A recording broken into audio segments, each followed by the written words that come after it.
Okay, Shade Tree Jet Ski coming at you with a Kawasaki 900 STX. I'm guessing it's a 2000 or 2001 model. Had a guy ask me to take a look at this for him. So it's not starting. He can't get it to start. It'll run the battery dead trying to start it. A couple things I noted right off the bat. A primer system has been installed on it. That's the choke, where the choke normally goes. So they've replaced the choke with a primer system, and that can cause some issues. We'll talk about those when I get in and show you. Running premix, they were smart enough to put it right here around the fuel cap. If you do that, you need to do this so that anyone using the jet ski knows this fuel's got to be pre-mixed, because if you put regular fuel in there that doesn't have the two-stroke oil, they'll blow your engine up for you. So let's take the seats off and have a look inside. All right, got the seats off. Someone has put a battery isolator switch in. So it makes me wonder if the battery was going dead with it just sitting, which means maybe a short causing a draw. These really didn't need that because they already have that. A Kawasaki, see that right there? That basically serves the same purpose. So let me get this on it. There's a block off plate. They did install the plate. Some people do premix and just leave the pump connected. Kawasaki's have bearings in that stator cover that will go bad. So you need to remove the pump if you're going to do that, and remove the secondary piece. The stator cover itself has a short piece that extends from the cover to the oil pump drive bolt in the engine, in the end of the crankshaft. So if you're going to run premix on these, you need to remove all of that, because those bearings can go bad in that stator cover, and they do, because people don't realize they're there, and that causes some problems for you. I'm also initially looking, I can see it looks like fairly new spark plugs. I've gone ahead and loosened the 10 millimeter bolts on this breather cover. So let's pull it. And immediately we see that the flame arresters are all in place. They're a little dirty. This stuff will clean right off. See that? So we're missing velocity stacks. You're supposed to have the rubber velocity stacks that stick up in here. I can see why they removed them, because they ran the primer through this metal piece in the side like they did. The only good thing about their primer install was they did not remove the choke plates from the carburetor. You can see all three of them are still there. Let me explain something about doing this. These two strokes, you can get a runaway idle with these. If you've put too much fuel, or if it's sucking air somewhere, this thing will max out idle on you. And the only way to stop that idle is to pull the choke, to cut off the air supply to the engine to make it shut down. I have had them runaway idle on me, so that even when you pull the lanyard that goes here, the thing is still running. It'll still be running, and the only thing that can shut it down is the choke. So never, ever, ever replace your choke with a primer system. Always install your primer. If you're gonna put one on, install it somewhere else. I installed mine on my Kawasaki, which is still sitting right down there, inside this box. And it's shaped a little different, but I just drill a hole in here and install the primer in there, and you just lift the cover, do the primer, boom, you're done. I never ever take that choke off. You shouldn't either. So one of the things I'm going to have to recommend to this particular customer is this needs to be moved to keep the primer system. The choke cable needs to be reinstalled. The primer system needs to run through the top of this cover. And this is just plastic. That piece is metal. So I'm gonna have to fill that up with JB Weld and move it to here. They want to keep the primer system like it is. And you don't have to run a primer in all 3 cylinders or hose to all 3. You can just run a primer in 1 and that will work just fine. So thus what I see initially going on here. I need to get the velocity stacks in, because the velocity stacks, the base of those, matter of fact, let me get one and show you. All right, so what we have here, ooh, 2 hands. Somebody recommended I get a stand, so I did. Look at the base of the velocity stack. See that lip? And it's got one little area that it doesn't have that. That seals between the carburetor and that base, that black that he drilled all the holes in. So now that's gone, and then I don't suppose they put these in there for no reason. So these need to go back in. I do have a set, brand new. All right, let me show you what I was talking about on that Stator cover. If you'll notice, there is no oil pump on this one, but you still have a shaft in the middle there. See that? This one is one that I have that I rebuilt. This is all new, ready to go parts for the next engine build. But there's 2 bearings. They're 2 small, I can't remember the part number, but there's 2 of them in there, and you have to press this out and press in 2 new bearings. So if you were to just take off the oil pump, you've still left this, and this is going to be spinning in here. And once you get so many hours, those bearings are going to go bad, and you're going to end up with that getting torn up. So if you delete your oil pump, you need to go ahead and take all of this out. If you're actually doing it, but in order to do that, you've got to remove this cover.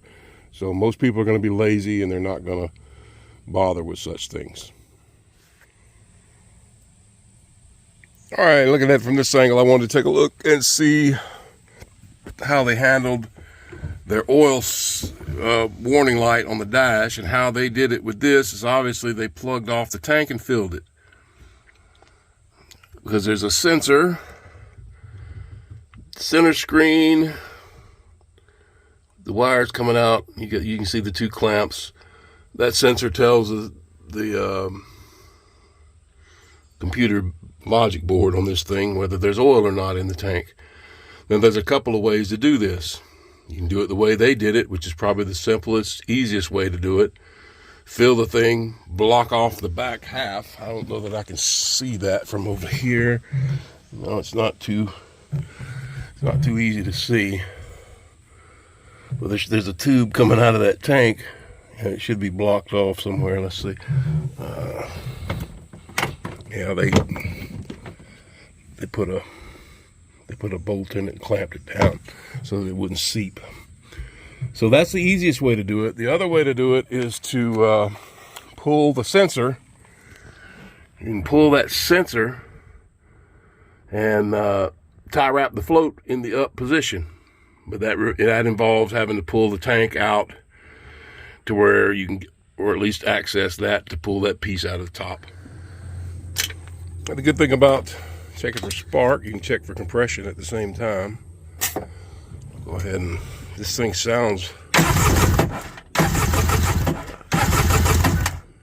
I'm not seeing, I saw some very weak spark on the first 2 cylinders. When I got to the rear cylinder, I didn't see any spark on it. But look, I've got almost 120 on number 1. And we'll check the others as we go along. Okay, if you remember, I did a video on testing a Stator outside of a ski. Well, inside the ski, these yellow wires are your Stator If you got an aftermarket, it could be white, color of the plug, but you want to test the side that's going to the stator, and that would be the male plug. There's the female plug, goes into the electrical box there. So you get your meter and you want to test across these two, and you want to make sure you've got continuity. So let's do that. I've actually already checked it and I know that it is good. You may want to clip the tie wrap that's holding those to get your plug out a little further so you can get to it. I'm going across one. Let's see this, if I can get this to focus on that. It's kind of hard. Here and here. All right, that tells me that I have continuity through my coil of wire. Now I want to check it against ground and make sure there's nothing. So ground out somewhere on the engine to one of your wires and check for continuity. I did not have it, did not get the beep. Well, if your meter doesn't have a beep, you just look for the numbers to move up off of infinity there. So that means the stator is good. So the stator is good with a no spark condition. That means that my problem is inside that gray, silver gray box down there. More than likely, it's going to be the CDI unit. So if you watched some of my previous videos, you'll recall to get the box out, there's a little nub, tit, whatever you want to call it, by 4 bolts on this box. You unloosen those 4 bolts, the box comes up, but you've got to disconnect your battery wire as well, and then all of your plugs under here, yellow, blue, big gray, and then there's one small black wire. Then you tip this up on its side, 10 millimeter under here as well. Take that loose and you can get the box out here where you can work on it. So there's the box out of the ski. You got to take all these 10s out, minus the 4 long bolts that hold it down. Get into this. Before you go replacing expensive parts, clean all your connections. Sit it in there and try to see if it'll fire.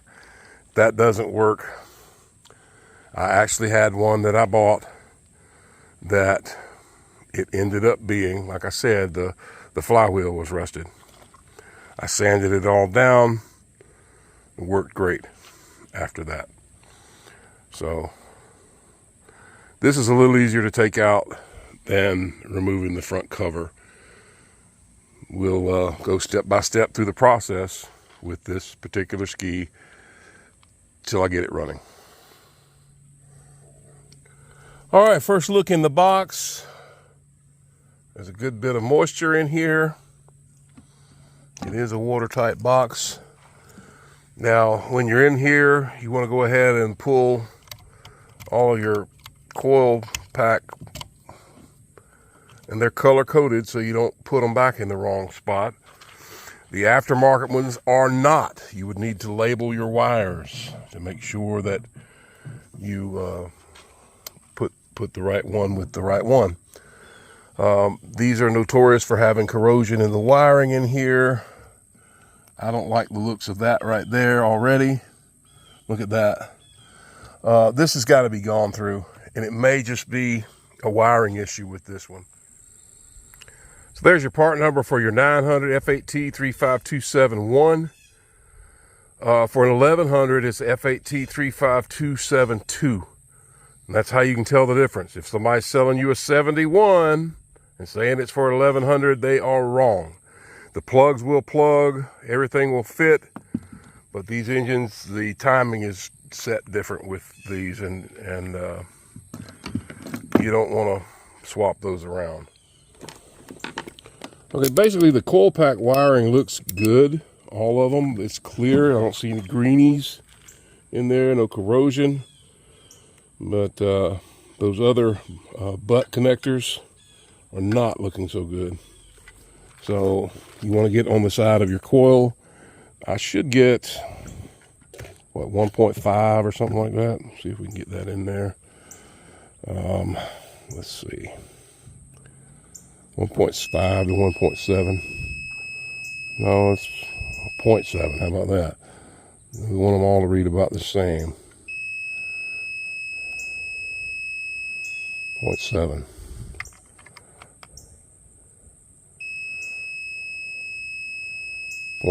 Okay, so they all ohm out the same. Well, I did go ahead and do what I could with the box, set it back in just enough to get it going. That's these pieces that you see on here. This is what they're for, to ground your other spark plug boots on while you're working on maybe one.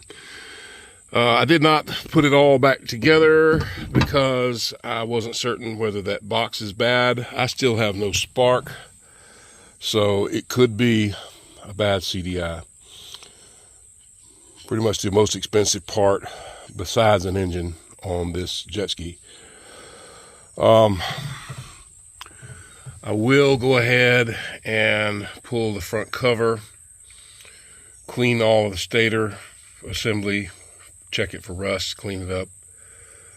That is the last thing I'll be able to do to try to help this thing, short of buying a new box for it. And of course, I would ask the customer, do you want to spend $500 or $600 on that part before I put it in? Because we're already in it for whatever my labor is to this point, which is not quite an hour's worth of work yet. It's going to add up when I start pulling that cover and all that sort of thing. So that's what you do, step by step. Start with the least expensive parts and work your way on around. So no spark. There's no sense in me even looking at the fuel system until I get spark. When I get spark, if I still have run issues, then I'll look at the fuel system. But I have to fix one problem before I tackle another. And my experience with these jet skis has been that when they sit, you run into all sorts of fuel problems and other little fun things like that.